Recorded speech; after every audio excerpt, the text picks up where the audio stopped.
भी स्थिति स्पष्ट और साफ नहीं थी, तो मजबूरन हम लोगों ने फैसला किया कि 4 जनवरी से हम लोग अपने अधिकारों की रक्षा के लिए परीक्षा तिथि की घोषणा हेतु अध्याचन का पोर्टल खोलने के लिए अनशन शुरू कर दिए और ये सिलसिला लगातार आज 9वें दिन है। इसी बीच हमारे एक भाई थे जो 3 दिनों से लगातार अनशन पे आ रहे थे। आप देख सकते हैं उनकी स्मृति में आज हमने बैनर भी लगवाया है। अमर शहीद सुरेंद्र कुमार जी जो कि 8 तारीख की रात को 8:30 बजे इसी धरने में लगातार आने के कारण उनको ठंड लग गई थी। ठंड लगने की वजह से उनकी मृत्यु हो गई, उनका निधन हो गया और ये बड़े अफसोस की बात है चेयरमैन साहब की तानाशाही की वजह से। और इन्होंने जिस तरीके का अभी तक की व्यवस्था रखी है उस वजह से हम लोग काफ़ी परेशान हैं। एक हमारा बेरोजगार भाई गया है, दूसरे और तीसरे चौथे की नौबत आ सकती है अगर इसी प्रकार से चेयरमैन साहब का रवैया रहा, क्योंकि अभी तक मिलने का उन्होंने प्रयास नहीं किया।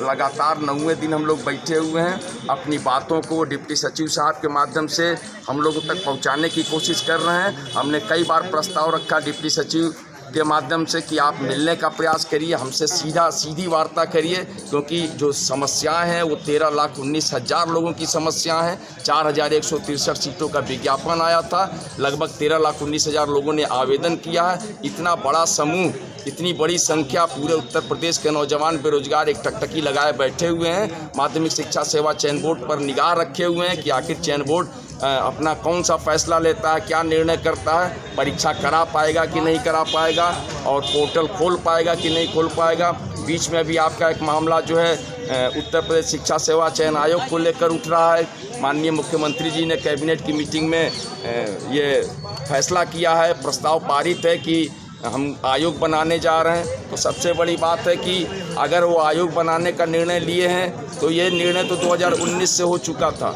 4 सालों में अभी तक आयोग नहीं बना। इस आयोग के लुका छिपी के खेल में हम बेरोजगारों को बेरोजगारी का सामना लगातार करना पड़ रहा है, क्योंकि स्टैंड क्लियर नहीं है। चेयरमैन साहब का भी नहीं है और हुकूमत का भी स्टैंड क्लियर नहीं है। हमारा कहना ये है कि अगर आपको आयोग बनाना है तो आयोग बनाइए, लेकिन जो पुराने कार्य हैं, भर्तियां हैं, उनको लगातार सिलसिलेवार चलाते रहिए। वो सिलसिला चलता रहे, रुके न।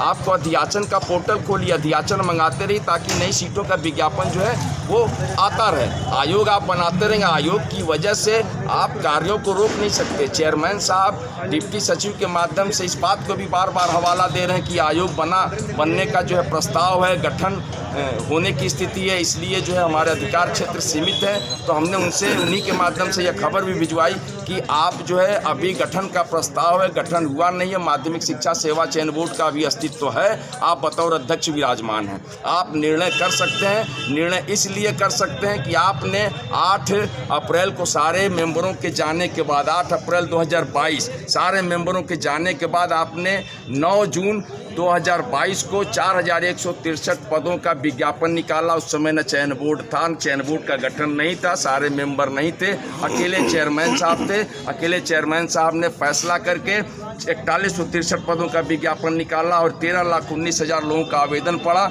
लगभग 98 करोड़ 92 लाख रुपए की वसूली की गई चयन बोर्ड के द्वारा बेरोजगारों से। तो इतना बड़ा फैसला आप ले लिए, आप 1 अरब रुपया बेरोजगारों से वसूल सकते हैं और उस समय भी बोर्ड नहीं था। और उसी का हवाला अब दे रहे हैं जब हम कह रहे हैं कि अध्याचन का पोर्टल खोल दीजिए। आप विज्ञापन